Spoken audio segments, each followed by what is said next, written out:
This morning, we've got royalty in the mother effing house. Yes, the one, the only Angie, also known as Auntie. Miami born, Miami raised, entertainer for over a decade, public superstar by day, community powerhouse by night. And now gearing up for a 2026 world tour. We're going to be talking a lot about that as well. She is talent, she is truth, and she is never afraid to say the quiet part out loud. Please welcome to my bed, the beautiful Miss Angie Ovahness Pryce. Hi. How are you, goddess? How you doing? Take it day by day, Yeah. Working hard and trying to stay relevant in the Girl, biz. booked and busy. You know what I Booked and mean? busy. Like, I was talking to somebody else. I can't remember who it was, but it was like, if we're not working, we're out there promoting ourselves to Right. work. Right. You know what I mean? And like, we don't have that luxury of, a 2-week paid vacation. Like, we got to be like on it. It's always work. Even when you're traveling for a vacation, it's still work somewhere involved. So Right? I'm Because you excited. never know where your next big opportunity will come from. You know what I Right. mean? Or Like, you never know who you run into for your next big opportunity to come. Yes, and that's something that's so true. Like, I remember there was this kid who carried a DJ's records. Yes, I said records, okay? And that kid ended up being like a multi-million dollar DJ in the future. Like, you just never know Yeah. who is carrying your records one day and might be giving you that next big job the book a next CD, time. Or the book of CDs. Or the as book you of call it. CDs. You were talking about how crazy it is. This like the holidays are here. Yes. You're in your your festive attire. Very cozy. And you and me are like one of the few girls that literally work all of South Florida. Like, Right. over the weekend, you were Everywhere. you- I was in Fort Myers Yep. Friday, Wellington Saturday, Wellington. and back at Fort Lauderdale on Sunday. Oh my God. I mean, it's a blessing, Yes. Girls, I see plenty of girls come and go in the scene over the decade that I have been a part of the scene. Yeah. And it's just truly a blessing to still be one of the girls that are still booking, busy, and out there working without a major title behind them, without, without just the entourage that a lot of legends like TP and Erica and Daisy and a lot of other girls that I, take my hat off to still right now today, because without them, those doors would never have been open for me. That's so sweet. And you don't hear that from queens most of the time. They don't think about who came before them. Right. You know what I mean? Like, they don't know about the Tiffany Ariagas Tiffany and the Nikki Ariagas, Adams yes. and the Electra and Latrice Royale back in the 90s and the Copa. I love those stories. Yes. Story time for me in the dressing room with legends. It's like music to my ears. Right. And I love Latrice. Latrice is one of those girls that is like, you remember her from her Fort Lauderdale days. You Right. remember her from her Miami days. You know what I mean? When she was on the show and we'd all be like, what the hell? How come you're not talking about us? Because South Florida, wasn't cool to be from back Right. then. You know what I mean? And then finally, she let it out that she was from here, et cetera. And like, right now, everybody's kind of basking in the glory of Athena Dion being on the next Drag Race, Shouts out to Athena Woo, woo, woo. Dion. And Juicy, Juicy and and Mia Mia Star. Star. We love you guys. We love you, love you, love you. Thank you for Even- representing us. Even Lucky Stars in Maya, Iman LePage, in Malaysia, Baby Doll Fox. Yes. Those girls was around when I first was starting and up and coming. And it's just amazing to see, them on national TV. So big shouts out to But them. they worked their ass off to Yes. make that happen. You know what I Of mean? course. And like, I'm not saying that, there are some people who are those stupid influencers, Sugar and Spice or some bullshit that ended up on. And I was like, can you leave now? You know what I mean? Well, nowadays, social media plays a big part. 100%. Back then when I first was coming around, we didn't really have social media. We was very much word of mouth. Yep. Or, it was just popular spots that we would perform at. So, social media really took drag and evolved it into another stratosphere. Yeah, I mean, pretty much. it gave life and jobs and careers. Yeah. You know what I mean? Like our girls can buy houses. You know what I mean? Like this is just like important shit, you know? And I look at the TPs and the Daisies and and the fact that they've been doing this thing for 30 years, you know what I mean? And still doing it. And then thinking about Athena, who applied 13 times. That's a lot. 13 times. I'm saying that out loud because she's thinking about being part of a future pageant, right? And that she's been a part of a couple times. And I'm like, 13 times, right? It's a lot, you know. Sometimes that dedication is a lot. Yeah, and even shout out to Nicole Hollowell because, she was a Lips girl and now she's her own girl. Yeah. She's her own boss.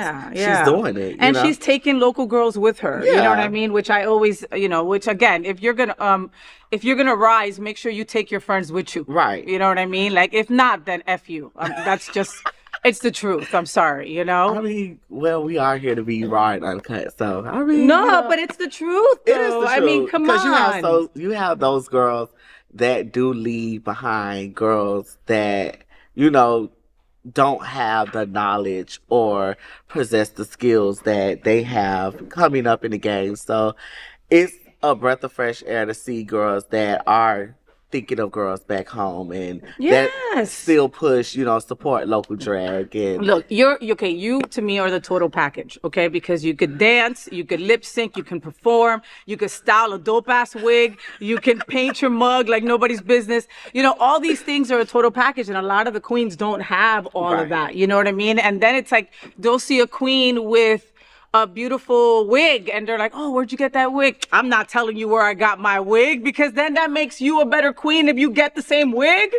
Well, And just like when they ask me, I ain't telling them where I got my wig either. I don't mind. I'm all for the community. It's the one thing to rise to the occasion as an entertainer, but it's even another rising to the occasion as helping somebody that's trying to find their way. And I think back when I first started, I was told that I wouldn't be nothing. I was told that I would never make it as far as I did. I had the luxury of being in different states and different cities and meeting plenty of different girls and, just being part of different environments. And it's awesome. It's not the same when you're home versus when you're out of town. Yeah. You take those risks when you are performing in another girl territory and, you don't be like, I don't want to overdo it. I don't want to overstep their boundaries. And, I just want to be a good girl and follow the rules every now and then. Every now and then. Hence, did you catch that though? Because it's not every time. Every now and then I'm going to be a good girl, Every now and then a good girl. And you've been performing for over 12 years and you also working a full time at the same time. Yes. For trans women, that visibility really matters. It does. It really, really does. Because, sex work is work. Yes, I want to say Thank you. Repeat that. Sex work is work. Thank you. That's why they call that shit a blowjob, because it's work. It's hard out here.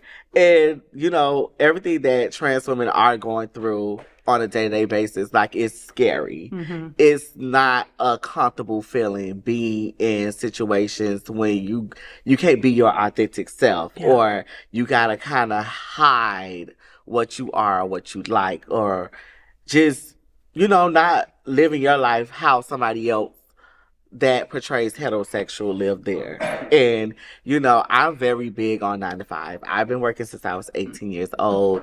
I have been a manager. I have been in a lot of different places in a lot of different situations. And I push that issue of, get out there, get a job. Let them know that we too can be the girls that rise to the occasion for the job. Let them know that, don't step on my toes. I don't step on yours. Don't bother me if I don't bother you. And, just keep it professional. Respect goes a long way. And, I'm not going to say it's all peaches and cream at Publix. Yeah. There are times when you run across people that misgender you just because. And it's It's okay. It's hurtful. It's hurtful. It's hurtful, but it's okay because the bigger part of saying, you know what, excuse me, I'm sorry, that's not my gender. I go by the pronouns of her and she.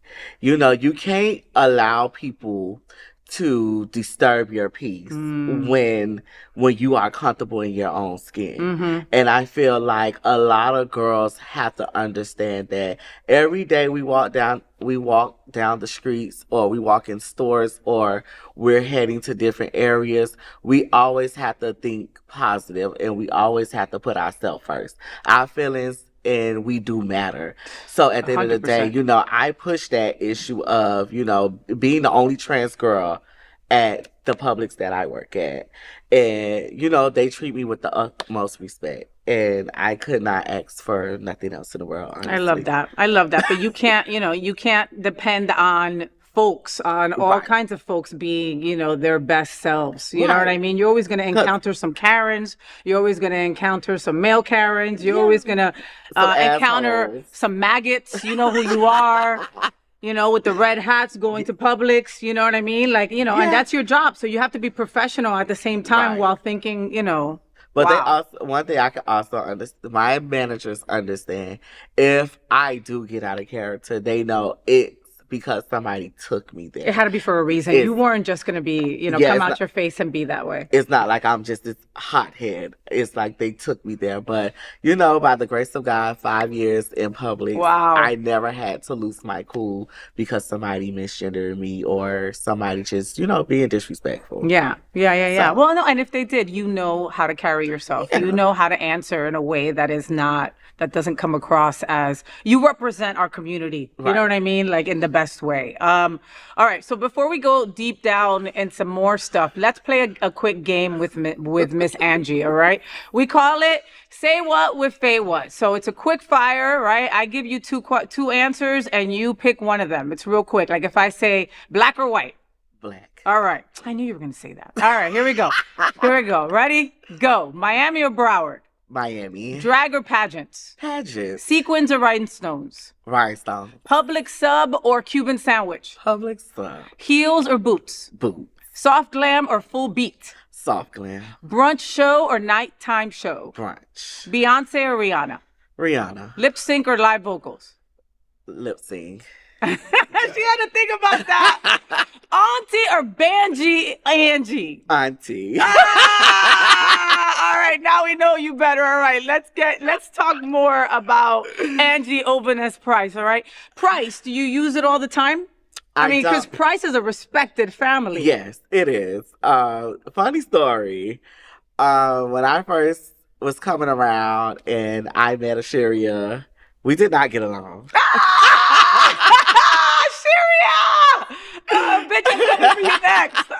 You know, we didn't get along. You know, I just felt like back then, you know, when you're a new girl on the block and you feeling it and you feel like, you know, you at your best potential and this one girl that's like, you feel like raining on your parade. I felt like that was a shit.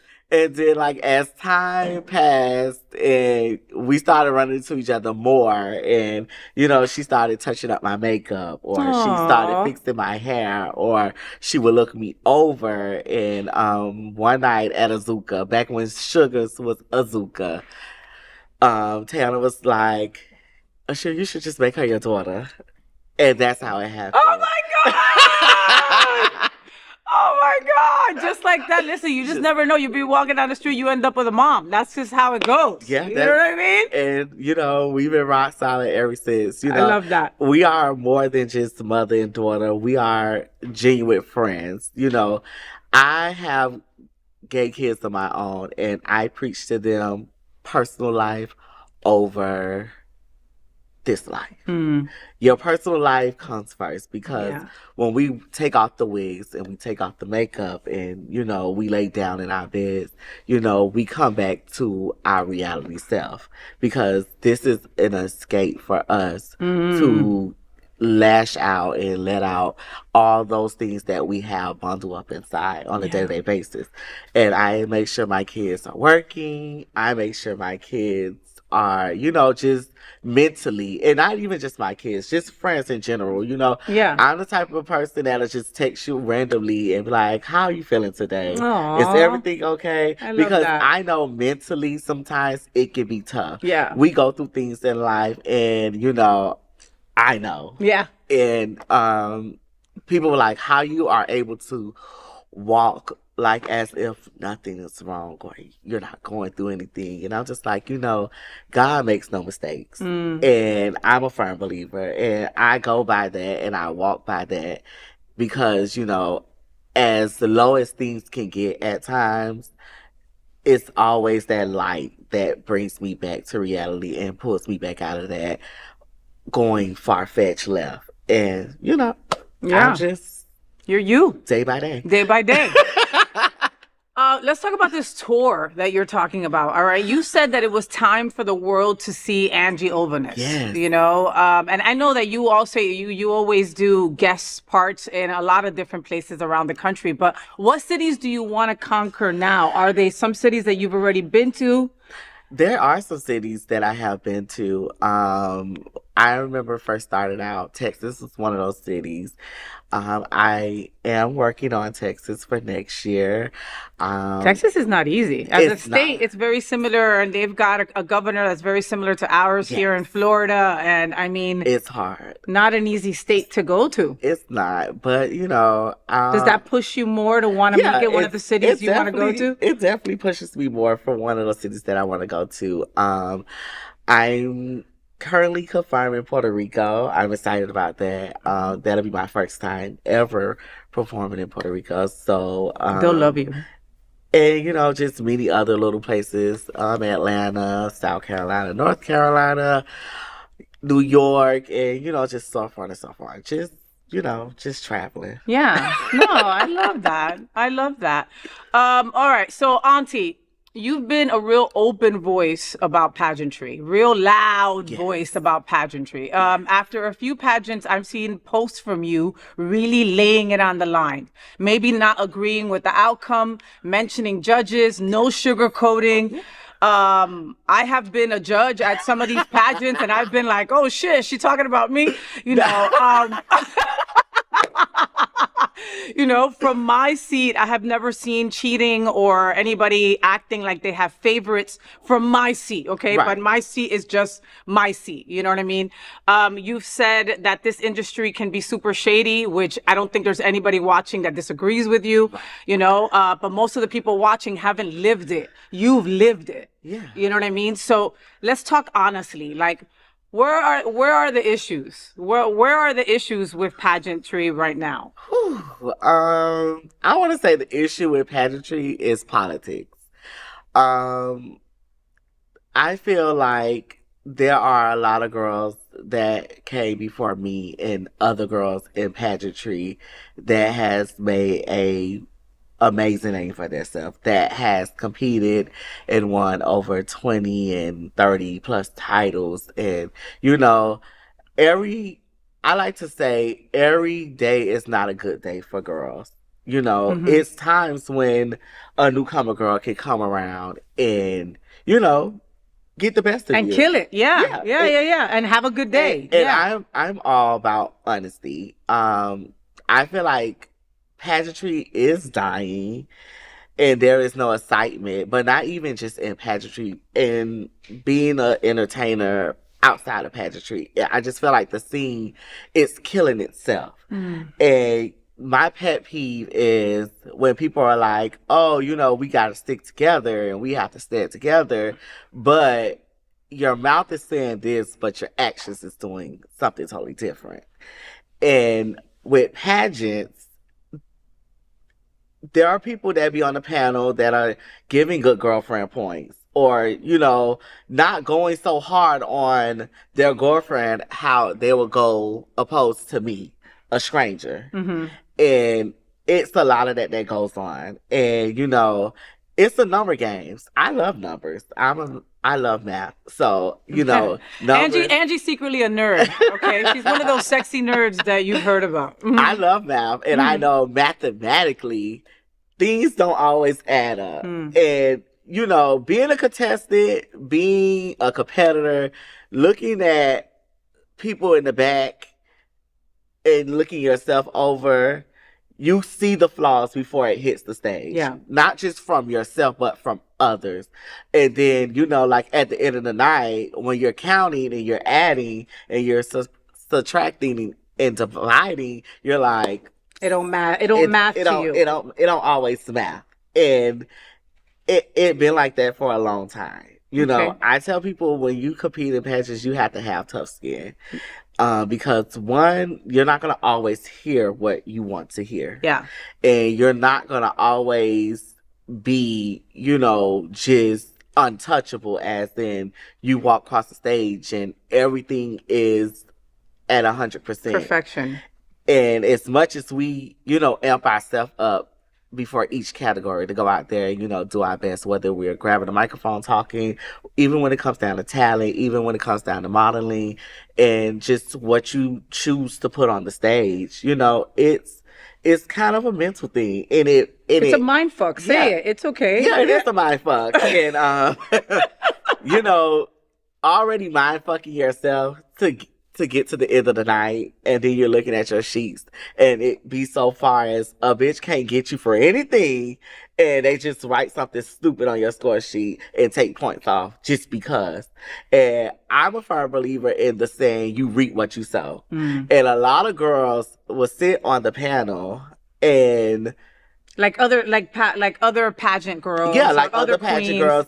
Even people that has been around pageantry, has been to pageants, and kind of get the idea of what to look for and how to judge, and just overall how to look over a queen when she's out there on the stage, or a king.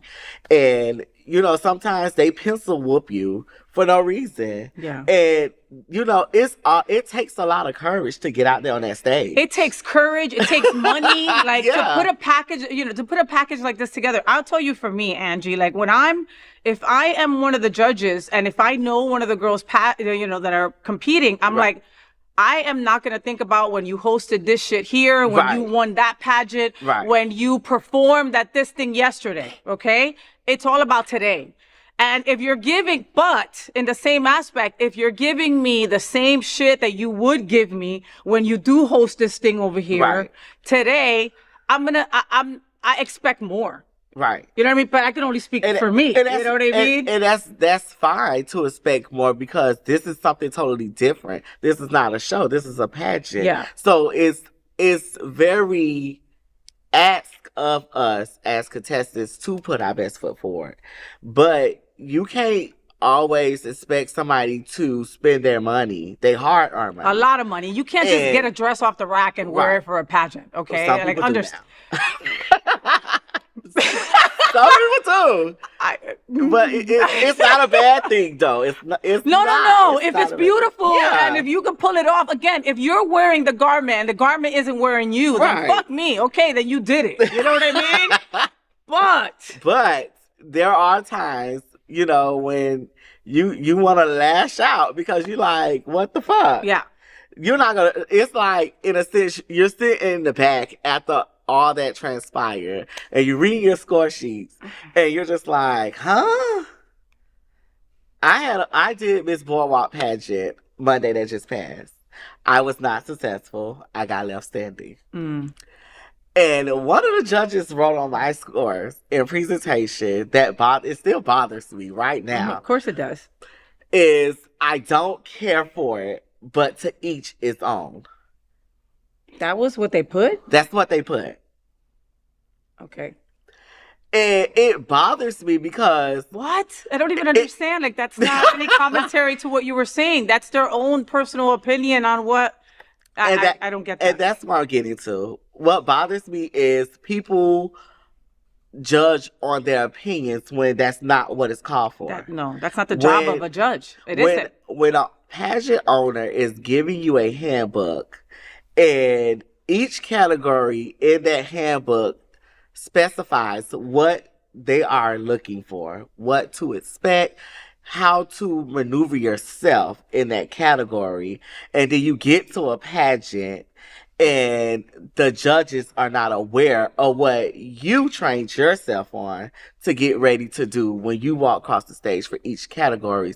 That sucks. Yeah. Because you did all that hard work behind the scenes to get out there for a judge, one, not to understand, or two, just don't have a clue of why you're saying certain things or why you're wearing certain things or why you chose what you chose to present in front of the judges that night. What bothers me is it's a lot of judges that I honestly feel like that shouldn't judge. Because when you say stuff like that on somebody's score sheet, then I go back and I look at your rep, as far as what have you done? What impact you had made in pageantry. And then when you realize that it's nothing, you won backyard pageants because you have backyard pageants and then you have national pageants. And backyard pageants are currently judged by, our girlfriends, our loved ones, our sisters, our aunties, our grandmas, and our mothers, and et cetera, et cetera. That don't count. Yeah. That doesn't count at all because at the end of the day, these are the people that know you. So they're going to take it easy on you. Yeah. They're not going to sit up there and crucify you as they should, because that only makes you better, not as an entertainer, but as a person in life, period. And for you to write that on my score sheet, yeah, that bothers me because you don't even have a pageant career. You went and did a national pageant and you came in dead last.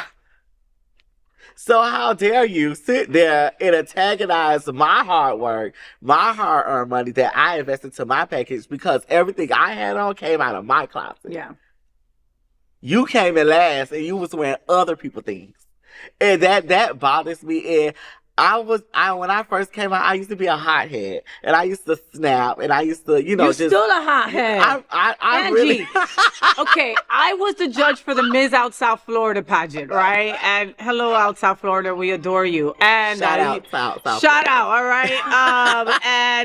After that, that's when you really were like put the post out there, like, come on, this is, you know what I mean? Like, we got to do better, Yeah, and it wasn't just a bashing; it was more like community. We got to do better. We got to do more. We got to. You can't expect for me to spend $6,000 to $7,000 for me to get there and judges play in your face. That's not fair to me. Yeah. How is that fair to me? And then my pet peeve is after the pageant is over, they wait a couple of days and then they reach out and they're like, well, how are you feeling? You know how I'm feeling. You can tell by my face expression how I was feeling the night of, and that didn't change.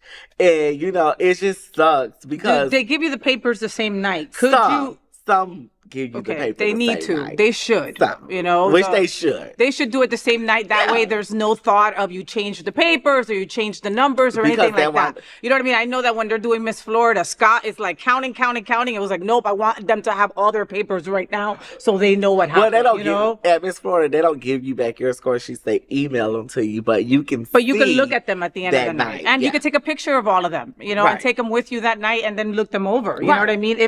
I'm sorry, shady. Like, if you are waiting 3 days to send it to me, I'm going to go with AI. You can change all this shit. You know what I mean? Like, You can make it make sense in 3 days. You can make it make sense. Because sometimes at the end of the night, it never makes sense. And, it just sucks because how you expect somebody to go work hard and put together a package for you to not only pistol whip them, but disrespect their creativity, disrespect them as an entertainer, disrespect them as a whole. It's one thing to, pull me to the side after the pageant and be like, I feel like this could have been better. And my points came from X, Y, and Z if you didn't write it on the paper. It's ways how you go about things. We all adults at the end of the day. You have to put yourself in somebody else's shoes. Mm-hmm. If you walk across that stage and at the end of the night you get your score sheets back and you know your flaws and you looked around and you see everybody else's flaws and you're like, what the hell? Well, damn. Yeah. What did I miss? Yeah. And you get to questioning and you get to feeling some type of way. And I just want people to put themselves in that person's shoes. When the people are walking across the stage, respect them. Yeah. Don't sit up there and tear them down because you have some type of power at this current moment, because you never know when the shoe is on the other foot. 100%. You never know when the shoe's going to be when the shoe is on the other foot, and then you at the end of the night like, oh my God, well, what did I go wrong? Well, it started back 2 weeks ago when you said at this pageant, and you did what they did to you. Yeah. Because you reap what you sow.